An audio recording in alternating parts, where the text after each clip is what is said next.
Let's go. Damn. Let's go. Let's go. Let's go. Let's go. Louis. I'm about to fuck this Joan up. Let's go. Let's go. Let's go. Damn. When I hop in the booth, they fuck with my sound. Put that shit on the scale, we taxin' pound for pound. Nigga keep dissing, put them in the ground. My shit in your ear and tell me how it sound. A nigga too smart can catch me out of bounds. Let's go. That bitch got cooked like some chicken. And he lying, he not rapping what he living. Yeah, that's my cousin, but this shit a business. Work that bitch out just like we doing fitness. YouTube, what's going on? It's Warren Gotti here with another Washington Commanders live stream. And in today's live stream, I'm coming on here with my 53-man roster prediction, projection. So without further ado, let's get straight into today's live stream video. Make sure you guys hit that subscribe button again if you haven't already. 105,000 subscribers. Hit that subscribe button again if you haven't already. Also, comment already to help us post merch. Without further ado, let's get straight into today's video. So before we get into that, I want to just talk a little bit more on the Brian Robinson situation that happened yesterday. If you guys don't know, running back Brian Robinson was shot during I should say, a robbery attempt in Northeast DC. Um, and it was a scary situation, just for him as a person, not just him as a football player, not just him as a member of the Washington Giants, but him as a human, because you want to first make sure is he okay. First, you wonder why, what happened, and is he okay? Because it's just stuff like that, especially with this organization we know too well, man. It's a situation that you just wish never happens to anyone. It just brings up another case of gun control and gun violence that needs to be stopped. It needs to be controlled, and everything needs to be, figured out. But we got some good news. Brian Robinson, he went on his Instagram story and put some surgery on will, and he'll be okay. But again, it was just a situation that shouldn't have happened. Said that he was leaving a crab bowl place, so he just was leaving somewhere to get after food, and it happened. But it's good, that he's okay. Surgery has been well. And that he'll be starting the recovery process. Ronald Rivera, Chandler Corn, Carson Wentz, shouting out. They all spoke today on the situation. And football, shit, I wouldn't say football should be the least of everyone's worries right now, but like, we got to make sure he's okay as a person. But like I said, his recovery and what I was about to touch on was that it's really no timetable set for his return as of right now, as Ronald Rivera spoke on. Just be letting him recover. First, he has to get cleared by the doctors. But also, me saying football should be the least of everyone's worry. They still have a job to do. Ronald Rivera still has a team to put on the field. And now his injury and everything is going to impact this 50-man roster, as we're going to speak about here shortly. It's going to impact it because at first you may say, okay, Brian Robinson's going to be running back one. Antonio Gibson is going to be a kick returner and weapon guy, right? That may have allowed you to not keep an extra wide receiver. But now with Brian Robinson being out and Antonio Gibson now more likely than not going back to your number one running back, you now have to maybe keep on to an Alex Erickson that you were going to release. You now may have to keep on to a Jared Patterson or Jonathan Williams. You guys know. I would love nothing more but to keep Jared Patterson on this roster. But yeah, now you may have to do it out of necessity because of the Brian Robinson situation, which again is very unfortunate. But yeah, so without further ado, man, let's not waste any more time and let's talk about this 50-man roster projection. Let me pull it up here. As we know, cuts is happening tomorrow, so today was pretty much like the last day of everyone. Before the 50-man roster was released, we already got rid of Stephen Parker, which was a fan favorite to some people. I was a guy that was starting to look at him because after that preseason game versus the Panthers, he really made some noise, and I was like, maybe we have a case of a Toy Tyler on our hands that really we didn't think had much of a chance. Prior to training camp starting, but now that he's here, he's making some noise. But after the Panthers game and Chiefs game, and then the final game versus the Ravens, there wasn't really much going on. So let me see here. Let me see if I can do it like this. see if I can pull it up here. Um, let's see. Welcome in everybody to the stream. Um, Shout out to Protect Sports. What's going on, bro? How you doing, man? We're just going over the 15-man roster about to here shortly. Let me pull it up here, see if I can get it going that way. Alrighty, let me see here. So, alrighty, so let's look at this. Take a good look at the 15-man roster that I have here. I did kind of my position. Um, And I really only did the quarterbacks and halfbacks as is with all of whatever. But let's look at the quarterback position. We're going to start on the offense side of the ball. Let me just pull it up here and making sure everything is fine. Um, for the most part, this comes to no surprise. The quarterback position, Carson Wentz, we traded for him in the offseason, and he was coming in here to be your quarterback one. He was coming in here to, finally be that guy that we haven't had since, let's just say, Kirk Cousins, right? Oh, good, just to see that too. We haven't had since Kirk Cousins. So Carson Wentz, he's there, to back him up is Taylor Heineke, and after Taylor Heineke is Sam. No surprises to be here. This is what we expected.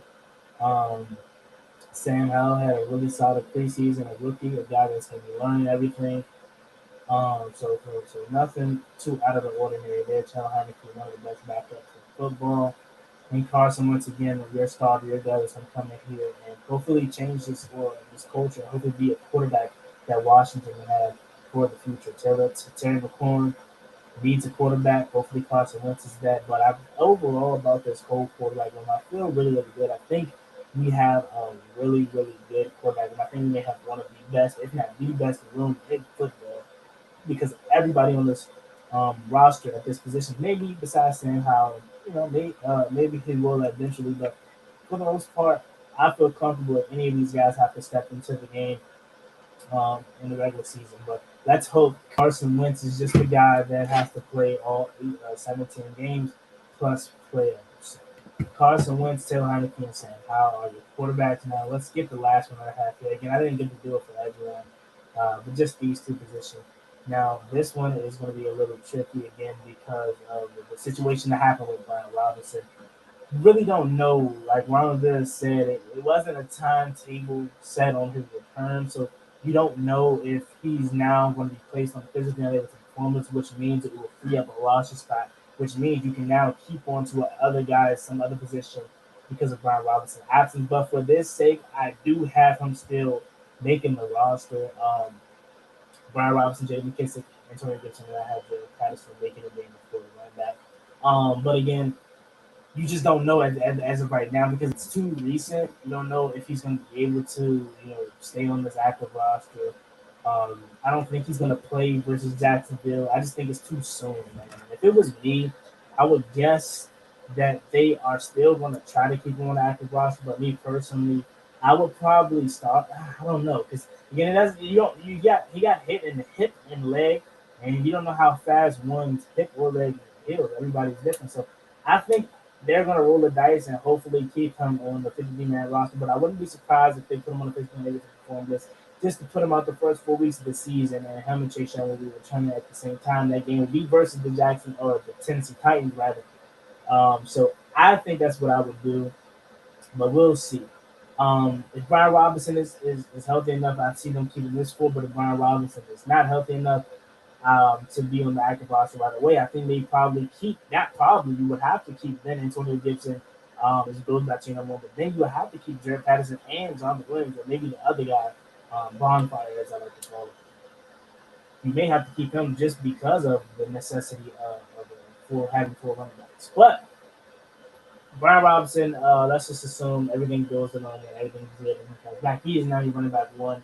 J.D. McKissick, Antonio Gibson, and Jared Patterson. Antonio Gibson was supposed to be your kick returner and your weapon, really, and he was supposed to be starting to get used as we really drafted him for 3 years ago, and that was to be a weapon, a guy that should move all around the field, a kick return specialist, and everything. And that's what he was supposed to do here. But Brian Robinson, obviously, the situation. Antonio Gibson now probably will more likely than not be thrusted back into your running back one role, so that forces you to now have to keep some extra body at this position and others. And in this case, in my opinion, it would be Jared Patterson. I have Jared Patterson making the roster regardless.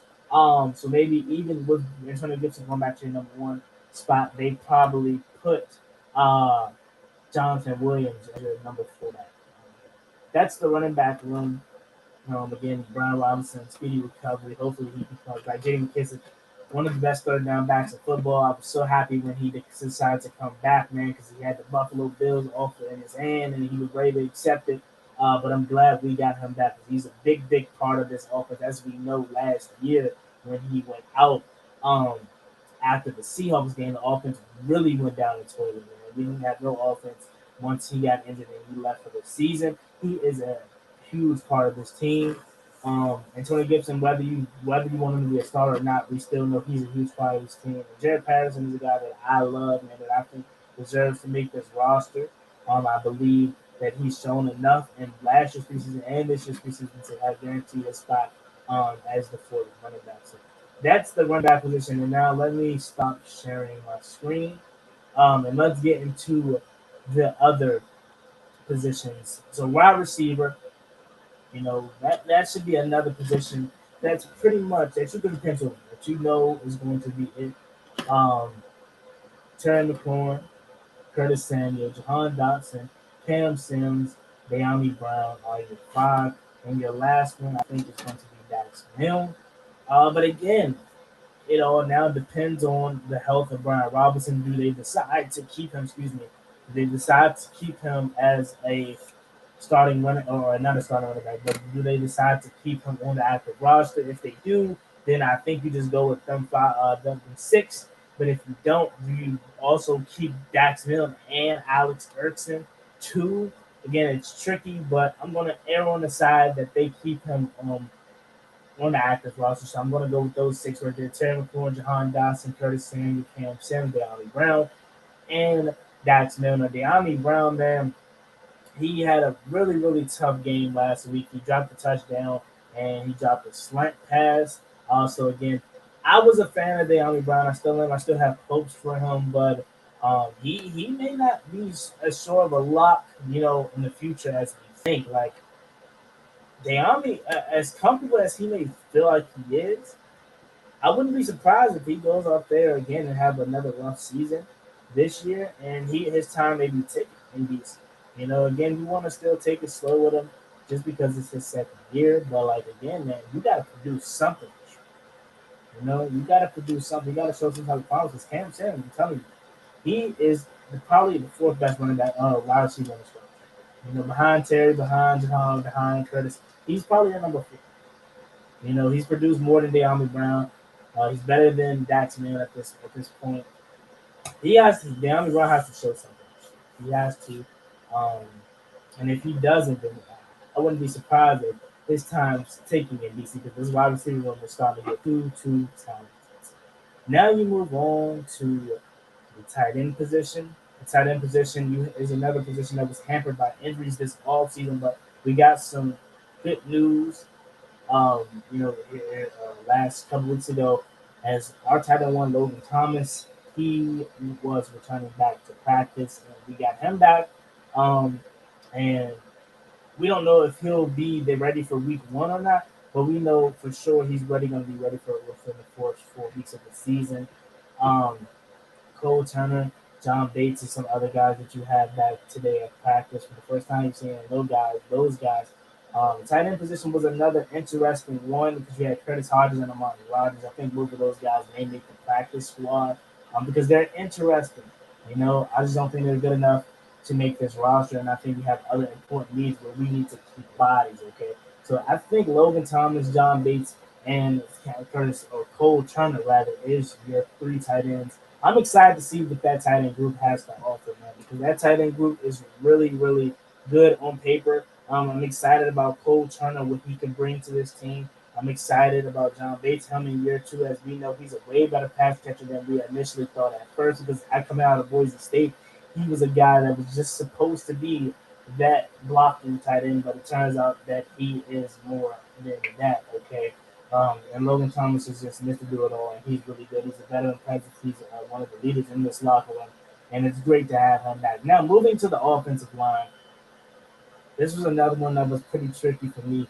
But to knock out the quick starting five, you have Chase Roulier, and to his left, he has Andrew Norwell and Charles Leonard. And to his right of him, he has Trey Turner and Sam Clyde.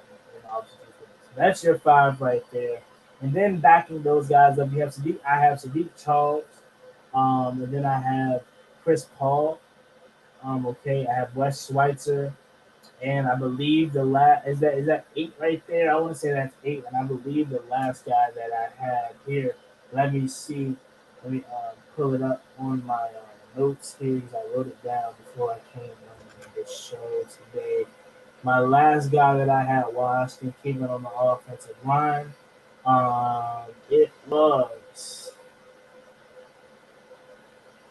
It was Cornelius Lucas. Okay, so my nine goes Sam Cosme, Cornelius Lucas, Andrew Noel, Trey Turner, Sadiq Charles, Chris Paul, Chase Roulier, and Rush Schweitzer. For the most part, it's no surprises there again. These guys were the guys that we expected to make this roster and be the starting and rotational guys. So again, nothing new here.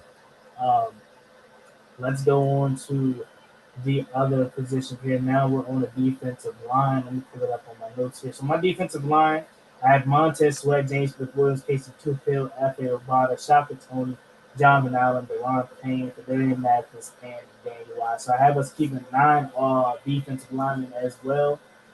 As we know, Chase Young would have for sure been a lot to make this roster, but since he is starting on the physically unable to perform this for the first 4 weeks of the game, that allows another guy to come up to fulfill that position. That is going to be James Smith-Williams at Bada at the defensive end positions. And then you go inside to the tackles at Federian Mathis. Daniel Wise actually making this roster, John Allen, and Deron Payne. Obviously being locked. Okay, some other guys that you could have possibly threw in there was William Bradley King, David Bada, Tyler Clark, and Justin Hamilton. But I think David Bada is going to continue to be on the practice squad. Same with William Bradley King. Okay. Then you go to the linebackers. Okay. I have four linebackers making this roster. Again, it's a really, really bad position group. You know, outside of Cole Holcomb and Jamie Davis, you really have nothing there. So you have to pick some guys that you probably normally wouldn't have on your roster if you had a really good linebacker room. So the four linebackers are Cole Holcomb, Jamie Davis, David Mayo, and Milo Eifler. Some other guys, maybe Khalid Hudson, Trey Walker, and Dejon Hurst. The reason why I don't have them keeping Khalid Hudson is, man, me personally, I'm starting to kind of give up on Khalid Hudson. You know, coming out of Michigan, I had high hopes for him. You know, being a coveraging linebacker, a hybrid safety slash linebacker guy, maybe that Buffalo nickel role. And I really haven't seen much out of Khalid Hudson. You know, he is solid on special teams, but he's not better than David Mayo, and I believe Milo Eifler can play special teams too. So that made me get him the nod over a guy like Khalid Hudson. But I'm starting to give up on Khalid Hudson. You know what I'm saying? Um, it's just I don't know if it's not clicking or if we're not using him right, but he's not really being what I thought he could have been coming out of Michigan. Okay, moving on to the secondary now. Let's see what do I have here for the cornerbacks. So I have us keeping five cornerbacks. It's Kendall Fuller, William Jackson, Benjamin St. Jude, Danny Johnson, and Corn Elder. Another position group that I spoke on yesterday that I was pretty, I was pretty underwhelmed with. This was a position group that I thought we were going to, be really solid at. And actually, I think I have us keeping six cornerbacks because I believe Christian Holmes will make this roster. I really do. But if he doesn't, then I think Cornell doesn't get that last cornerback spot. But this is a position group that I was high on coming into the training camp and preseason. But after seeing these guys play in the preseason, I got really, really, nervous about this depth. Obviously, we know the three is Kendall Fuller, William Jackson, and then St. Juice. But outside of them, it's not really much there, and I was pretty uncomfortable with how we were looking at that position because I feel like we're thin. Like if William Jackson, Benjamin St. Jude is not going to work here, Kendall Fuller go down, you then have to go to Danny Johnson, Corn Elder, or Christian. are you really comfortable with Corn Elder being back there, out there at corner? Me personally, I am. So I wouldn't have Corn Elder out there, right? I think we possibly could do something at cornerback. I don't know if the team, if Ron Rivera, it feels the same way as I feel. Like I'm not comfortable with the team, with the cornerback position, but that's who I have making this roster. If we decide to keep six, I think Christian Holmes make it, but if we keep five, I think they're going to go with the veteran Corn Elder. Now you go to safeties. Um, the safeties I have us keeping Cameron Curl, Bobby McCain, Derek Forrest, Percy Butler, and Jeremy Reed. So if we keep five safeties, I think we keep six corners. If we keep six safeties, I think, or if we keep six corners, I think we keep five safeties.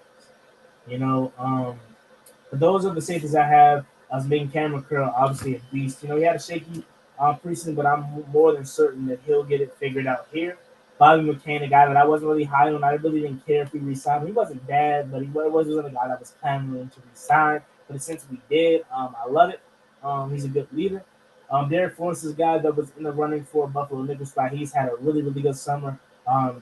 So he may get that Buffalo nickel spot. Percy Butler, those two guys in themselves, and three, I should say, Adrian and Reed, they're really, really good special teams guys. So that also adds a boost to their chances of making this roster. Is yes, they can help out at their positional needs, but if the worst case scenario happens, they can help out on special teams, especially Johnny Reeves and Derek Forrest.